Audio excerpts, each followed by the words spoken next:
Hi, I'm Megan, and this is Trail Tested Tuesday, where we talk hiking gear and how to choose what works best for you. Today we're talking more about hiking footwear. We've already talked about how to choose between a boot and a shoe, and if you haven't seen that video, I'd encourage you to go back and check that one out. Now we're talking more about what to do when you're at the store, how to pick from all of the choices. First things first, the most important thing is fit. All of us have different feet physiology. My feet are very narrow, like so narrow that when I'm at the shoe store, employees call other employees over to look at my feet. But letting the employees know if your feet are narrow, wide, if they have high arches, they will help narrow down the brands that are best suited to your feet. So you're not trying on a million shoes.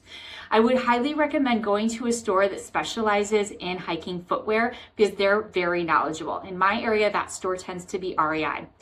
From there, you're going to try on the shoe with a hiking sock. You can't just wear your standard sock. You want to try on a shoe with the sock that you're going to hike in, and then walk around. Make sure you go up and down. Many stores have kind of little terrain course you can walk.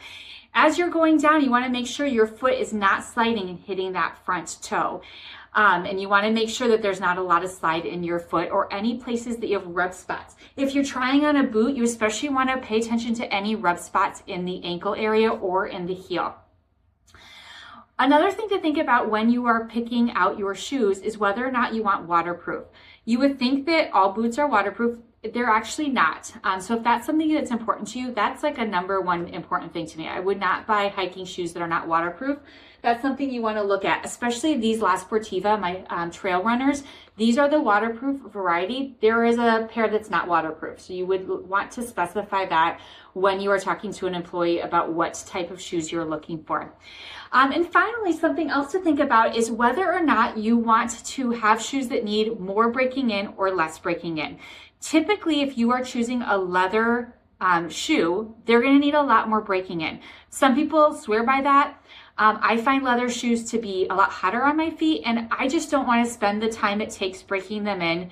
I would rather just get out and hiking. That doesn't mean that my boots don't take any breaking in. I definitely go out and do like some lighter mileage hikes and really get into them and really figure out how I like them laced before I go on my longer in hike, right? But they just take a lot less breaking in. There's just some things to consider when you're at the store. Hopefully that makes the process a little bit less overwhelming. That wraps up our Trail Tested Tuesday from Three Goats Gruff. Drop a comment and let me know what your favorite hiking shoe or boot is, or any questions you have about when you're going to the store and trying to find what options work best for you.